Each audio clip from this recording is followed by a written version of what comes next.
conseil. Avant d'acheter votre tortue, avant d'avoir votre tortue tout simplement, renseignez-vous sur l'espèce, sa maintenance et tout ce qu'il y a à savoir autour. Par exemple, cette tortue toute minuscule bébé demande beaucoup de maintenance et en plus fera cette taille à l'âge adulte. Il existe aussi des tortues tropicales qui demandent une maintenance bien particulière. De plus, alors que certaines tortues hibernent, ce n'est pas le cas de toutes. Et si vous voulez qu'elles restent en vie, mieux vaut savoir si votre animal hiberne ou non et ses régimes alimentaires. Ça vous évitera pas mal de surprises. Autre exemple. Même si je doute que les particuliers qui achètent ces tortues le font en ignorant ce qu'elles sont, sachez qu'il existe des espèces dangereuses pour l'homme. Deux exemples qui vont vite vous faire comprendre pourquoi il faut se renseigner avant d'acheter telle ou telle espèce. Voici une tortue. Personnellement, je la trouve belle, elle ne semble rien avoir de particulier pour un acheteur lambda. Sauf que cette tortue s'appelle la tortue hargneuse, et ce n'est pas pour rien. Disons qu'elle va se faire un plaisir de vous mordre si vous la touchez. Second exemple. Regardez cette tortue. Bon, mis à part qu'elle est affreuse, elle semble inoffensive en première vue. Approchez-vous d'elle, touchez-la ou toute autre réaction débile, et je donne pas cher de votre main et de votre vie. Je vous présente la tortue alligator. Ah, et réfléchissez bien aussi, une tortue ça vit longtemps. Vous achetez une Hermann bébé? Dites-vous que dans la nature, elle vit à peu près 50 ans, en captivité à peu près 80 ans. Malgré tout, le taux de mortalité des tortues domestiques est très élevé. Dans tous les cas, ce n'est pas un choix anodin. Deuxième conseil, vous apprêtez toujours à acheter votre tortue.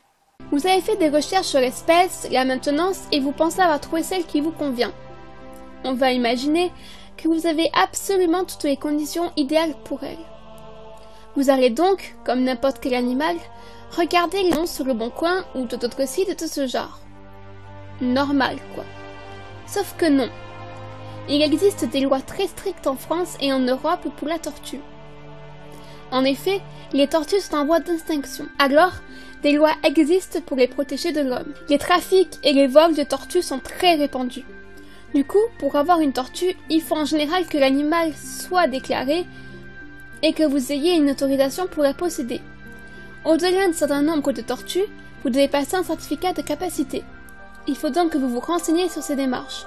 Et si jamais vous achetez une tortue qui n'est pas née légalement, vous pouvez avoir d'importants ennuis. En effet, comment pouvoir être sûr que votre animal n'a pas été ramassé en pleine nature et qu'elle est bien née en captivité?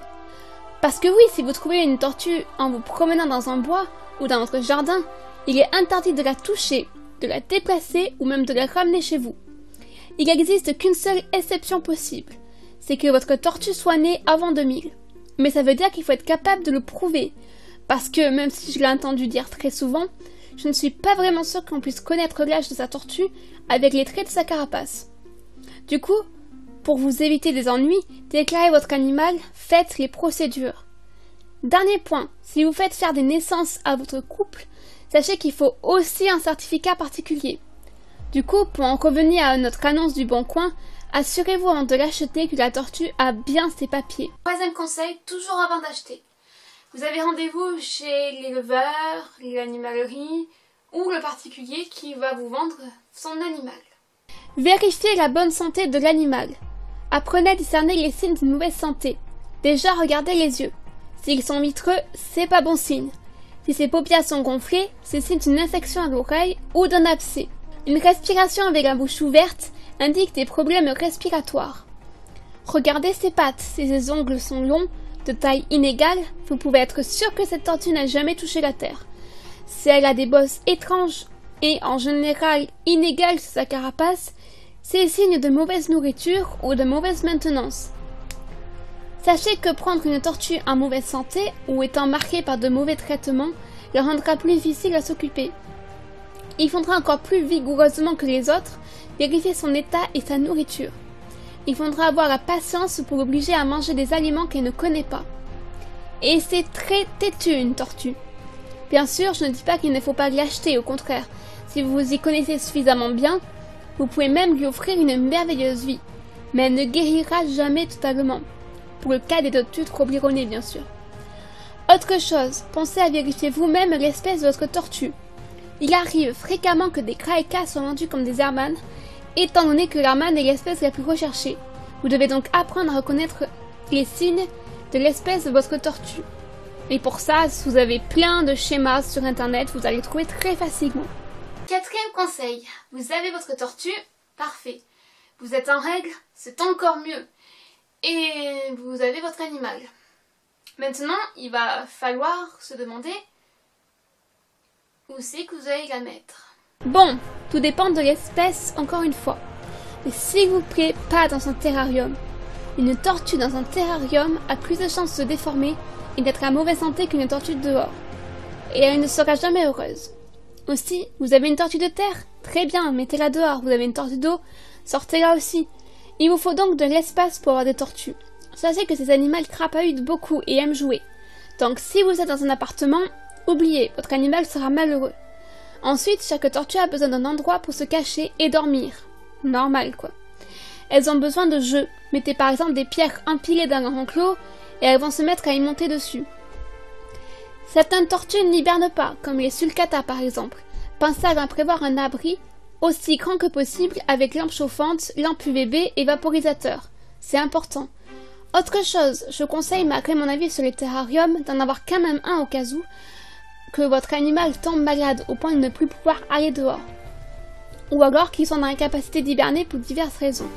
Aussi, votre terrain doit contenir, en plus de tous les besoins de l'animal, une lampe UVB et une lampe chauffante. Évitez de mettre des copeaux de bois dans le terrarium, la tortue pourrait se blesser. Et pour l'enclos, évitez de l'entourer avec du grillage, les tortues sont de très bonnes acrobates. Il faut que l'élément qui entoure l'enclos soit assez haut pour qu'elle ne passe pas par-dessus. Et faites attention, certaines tortues savent très bien creuser. Et elles sont très intelligentes. S'il y a une faille dans son enclos, votre tortue la trouvera. Il faut aussi que leur enclos soit très bien exposé au soleil. Cinquième conseil. Maintenant que vous y avez installé un parc idéal, il faut trouver ce que vous allez lui donner à manger. Comme je l'ai dit, tout dépend de l'espèce. Aussi, au lieu de vous faire une liste de tout ce que peuvent manger une tortue, voici un résumé très vite de ce qu'il faut leur donner. Il faut toujours privilégier les mauvaises herbes, c'est important. Il faut leur donner le moins possible des légumes maraîchers. J'entends par là tout ce qui est salade. En effet, la salade les rend malades. Évitez les endives qui sont aussi gorgées d'eau, à moins de les faire sécher avant de leur donner. Vous saurez quand c'est sec, quand les feuilles seront plus longues, quand l'endive aura continué à pousser et les feuilles seront un peu plus vertes. Pareil pour les fruits et les tomates. Vous pouvez donner des fruits, mais ce n'est que de temps en temps. C'est comme pour nous, le Nutella ou les bonbons, ça ne fait pas du bien pour notre corps. Mais contrairement à nous, les traces de la mauvaise nourriture restent à vie chez les tortues. Parmi la liste des choses les plus ahurissantes que les gens peuvent leur donner à manger, on a par exemple du jambon, des pâtes, du pain, des produits laitiers, genre fromage, ou encore des croquettes pour chats et chiens. Voilà. Que rajouter de plus? Pour terminer avec ce conseil, renseignez-vous sur les différentes herbes sauvages. Il faut que vous sachiez lesquelles sont bonnes, lesquelles sont mauvaises, et surtout reconnaître les mortelles qui ressemblent beaucoup à d'autres herbes bonnes pour votre tortue. Conseil numéro 6. Comment prévenir la maladie? Une tortue ne peut pas vous dire si elle n'est pas bien. Ça ne se voit pas aussi facilement qu'un chien ou qu'un chat. Mais il y a certains signes qui peuvent vous mettre sur la voie et vous informer sur l'état de santé de votre animal. D'abord, sachez qu'il est important de surveiller les excréments de la tortue. Oui, je sais, c'est pas super. Mais l'excrément de votre tortue doit être compact et détachable du sol. Oui, c'est très élégant. Si jamais c'est de la diarrhée ou que l'animal en garde sous son ventre, que l'on appelle plastron, c'est pas bon signe. Mis à part si c'est une grosse diarrhée, auquel cas allez consulter immédiatement, ne sautez pas dans la voiture voir un veto. Mais il faut surveiller attentivement votre animal. La chose qui peut vous dire si c'est passager ou vraiment quelque chose de plus grave, c'est le poids de la tortue. Il est essentiel pour surveiller votre animal de prendre son poids de façon régulière. Si la tortue perd beaucoup de poids sans aucune raison, c'est qu'elle est malade. Si elle a de la diarrhée et une perte de poids conséquente, allez de suite consulter. Elle a sûrement des vers, ou pire. Bon, votre tortue est malade, mais qui allez voir? Vous pouvez penser à vous rendre chez le véto le plus proche. Mauvaise idée. En France, tous les vétérinaires ne sont pas capables de s'occuper d'une tortue. Une tortue, c'est un animal compliqué à soigner. Aussi, allez voir un veto spécialisé. Il y en a au moins un dans chaque ville importante. Ce veto s'appelle les NAC, pour nouveaux animaux de compagnie. Si vous avez un problème avec une tortue, allez de suite en voir un. Pour éviter des problèmes médicaux, ne mélangez pas deux espèces de tortues ensemble. Chaque espèce a des parasites bien différents qui peuvent tuer l'autre. Conseil numéro 7. On va partir du principe que vous avez une tortue qui hiberne. À l'approche de l'hiver, votre animal va baisser sa quantité de nourriture. Mais ne vous inquiétez pas, c'est normal, elle se prépare juste à hiberner. Elle va donc arrêter de manger de manière à se vider complètement l'estomac. Si jamais il lui reste quelque chose dans son estomac et qu'elle s'endort, elle peut en mourir. Donc, surtout, n'obligez pas votre animal à manger. Mais comment s'assurer que l'hibernation se passe bien? Ça, c'est une grande question. On ne peut jamais être sûr de rien. Mais on peut mettre toutes les chances de notre côté. D'abord, vous devez vous assurer que la tortue n'est pas malade. Ne surtout pas faire hiberner un animal malade ou faible. C'est le meilleur moyen pour le tuer. Pour ça, il faut encore une fois se référer au poids de votre animal. Si la tortue est trop mince, ne la faites pas hiberner. Elle ne survivra pas. De plus, il est préférable qu'en septembre, vous fassiez vermifuger votre tortue. Si jamais elle a des vers, elle risque de ne pas survivre. Pour la suite, ne vous inquiétez pas. Si vous laissez la tortue s'enterrer seule, elle sait ce qu'elle fait. Elle ne va pas se mettre en danger. Elle sait d'instinct où se mettre, dans quelle profondeur pour échapper presque toujours aux prédateurs et au froid. En effet, quand elle hiberne, votre animal peut être attaqué par un prédateur. Elle est vulnérable. Aussi, protégez-la. Surveillez juste qu'elle ne s'enterre pas dans une zone susceptible d'être inondée. Même si je suis pour reproduire les conditions de la nature, je sais que certaines personnes mettent leurs tortues dans des boîtes à chaussures remplies de terre ou dans des frigos maintenus à 5 degrés. Mais si vous utilisez cette méthode, pensez à bien renouveler l'air en ouvrant la porte au moins une fois par jour et à humidifier l'air en plaçant un verre d'eau à l'intérieur. En dessous de 0 degré, ça devient vraiment froid pour vos tortues. Les températures idéales sont entre 10 et 5 degrés. Au-delà de 12, la tortue se réveille. Ça peut être une solution pour ne pas la retrouver en avril mangée par des rats. Dernier point, je sais qu'il y a une polémique pour savoir si on doit faire hiberner les juvéniles. Personnellement, je suis pour. Après tout, c'est dans leur gène. Conseil numéro 8. Ça y est, avril est là. Et votre tortue va ressortir.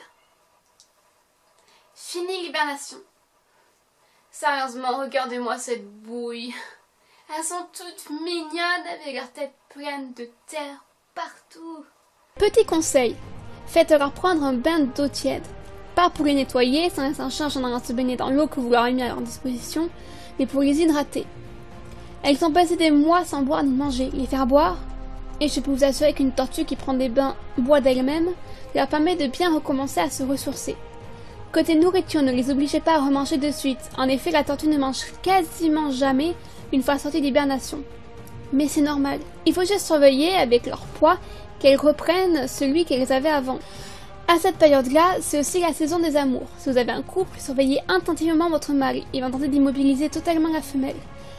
Et pour ça, tout est bon. Comme la mordre, la coincer, etc. Il peut la blesser et la faire saigner. Autre chose, si vous comptez faire des bébés à vos tortues, même sans autorisation, bon déjà c'est pas une superbe idée, surtout, vérifiez bien que vous avez un couple de la même sous-espèce. Je m'explique. Prenons les Hermann. Évidemment les Hermann. Mais les Hermann se divisent en deux sous-espèces. Les Hermann hermanni et les Hermann potiré. Elles sont identifiables par leur plastron. Faire reproduire deux sous-espèces différentes crée des hybrides. Et bien sûr, assurez-vous que vous avez bien un mâle ou une femelle. On les différencie grâce à leur queue. Et si vous avez une juvénile, sachez qu'il est impossible à 25 ans de connaître le sexe de votre tortue. D'ailleurs, il faut une douzaine d'années à peu près pour que notre tortue soit mature sexuellement. Autre chose, surveillez vos mâles. Tous vos mâles. Si vous avez plusieurs tortues mâles, elles peuvent se battre pendant la saison des amours. Alors, conseil numéro 9. Je juge avoir fait le tour des choses les plus importantes pour la base à vous dire. Du coup, je vais vous parler d'un problème ou d'une maladie que rencontrent les tortues de plus en plus souvent en raison de la méconnaissance des de leur propriétaire tout simplement et qui donc pourraient être évitées. Je vais bien sûr parler du tobleronnage. Je vous en ai déjà parlé. C'est quand votre animal a plusieurs écailles ou bosses sur sa carapace. C'est dû la plupart du temps à un mauvais traitement. Et surtout, c'est irréversible. Pour vous faire comprendre ce qu'implique le fait d'avoir une tortue, je vais vous expliquer ce qui peut arriver à votre animal si vous en occupez mal. Par une mauvaise maintenance, une mauvaise nourriture, votre tortue va peu à peu se déformer. La carapace de la tortue est l'équivalent de notre colonne vertébrale. Dessous la carapace, il n'y a que des os. Et évidemment des organes. Si la tortue se déforme, c'est que les os aussi, et les organes se retrouvent compressés. Une tortue atteinte de ces malformations va souffrir. Voilà pourquoi les tortues ne sont pas des jouets et qu'il faut bien se renseigner avant d'en acheter. Conseil numéro 10. Alors, pour finir sur une note joyeuse, sachez qu'en France, il existe un grand nombre de zoos, de parcs, etc. qui vous permettent de voir plein d'espèces de tortues, d'apprendre plein de choses, de pouvoir enfin les rencontrer et faire leur connaissance. Vous pouvez ainsi voir des espèces que vous ne pourrez jamais avoir pour X raisons. Je pense notamment à la tortue éléphantine qu'on ne peut pas avoir chez soi. Ou la tortue étoilée de Madagascar, ou la sulcata, que peu de personnes peuvent avoir chez eux, parce que c'est pas facile de s'occuper de cette tortue-là. Même si j'aimerais beaucoup avoir une sulcata chez moi, c'est pas possible quoi. Et du coup voilà, donc je vais vous parler de ces parcs-là parce que ça nous permettra de finir sur une note un peu joyeuse. Vous avez par exemple le village des tortues. Je n'y suis jamais allée, mais il paraît que ça vaut le détour. Et surtout, vous avez aussi la vallée des tortues. Je sais que ça fait très placement de produit, pourtant je vous jure que l'on ne me paie pas pour ça. En même temps, vous avez vu le peu de vues qu'on fait. Bref, je vais plus vous parler de ce parc étant donné que j'y suis allée. Là-bas, vous pouvez voir des tortues éléphantines qui comptent parmi les plus grandes au monde, des tortues plus petites comme des hermanes ou des graecas, des tortues d'eau, des sulcata, des bébés tortues de différentes espèces et les deux tortues dont je vous ai parlé au début, la tortue alligator et la tortue hargneuse. D'ailleurs, c'est là-bas que j'ai pu les voir. J'ai même nourri un bébé tortue alligator et c'est déjà vorace à cet âge. De plus, les soigneurs, en tout cas ceux que j'ai rencontrés, répondent aux questions qu'on leur pose et n'hésitent pas à t'informer. Et puis, ils ont aussi eu la naissance d'un bébé tortue albinos. Et c'est très rare. Bref, c'est un endroit merveilleux. Mais bien sûr, il existe tout un tas de parcs ou de zoos qui proposent d'en voir. Autre chose, vous pouvez trouver tout un tas de sites qui vous renseignent de manière très précise sur les tortues. Vous avez aussi des pages Facebook avec des gens prêts à vous aider si vous avez le moindre problème et qui partagent leur expérience. Pour finir, avant d'acheter une tortue, renseignez-vous. Et j'ai oublié d'en parler, du coup je place cela, mais méfiez-vous des chiens. Ils représentent un danger pour les tortues. Ça évitera bien des problèmes. Autre chose, ne relâchez jamais votre animal dans la nature. Une tortue domestique a ceux avec des parasites qui seraient fatales aux autres tortues sauvages. Certaines espèces, comme la tortue de Floride, est tellement vorace que les propriétaires la rejetaient dans les étangs, parce qu'elle était trop grosse. À cause de ça et de sa voracité, l'espèce française des tortues d'eau est en voie d'extinction. Du coup, si vous voulez vous débarrasser de votre tortue, sachez que certains parcs, zoos et associations peuvent les récupérer. Mais encore une fois, ça dépend. Je sais que par exemple, la vallée des tortues récupérait au début les tortues de Floride, mais ils ont eu tellement de demandes qu'ils n'ont pas pu toutes les récupérer. Et réfléchissez bien avant d'acheter cet animal. N'oubliez pas qu'il y a de fortes chances pour que vous mouriez avant lui. Bon, moi qui pensais finir sur une note joyeuse, je crois que c'est raté. Bon, j'en profite pour remercier toutes les personnes qui m'ont aidé à faire cette vidéo, notamment les personnes des groupes Facebook que j'ai contactés.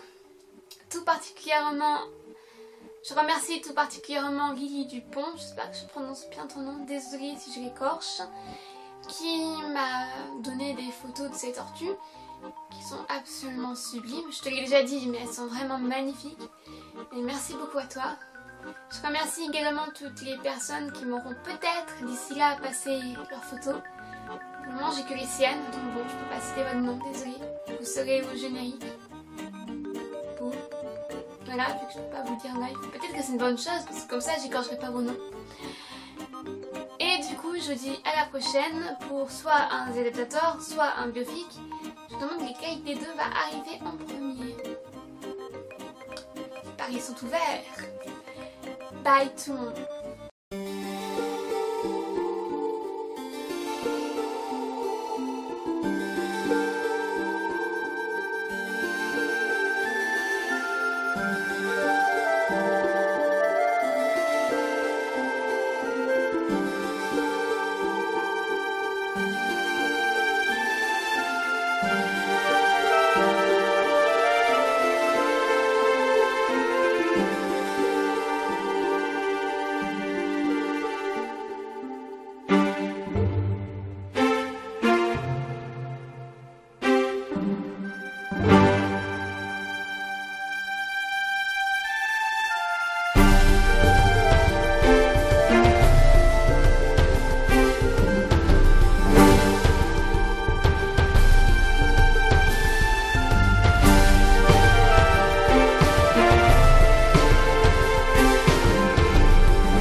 Música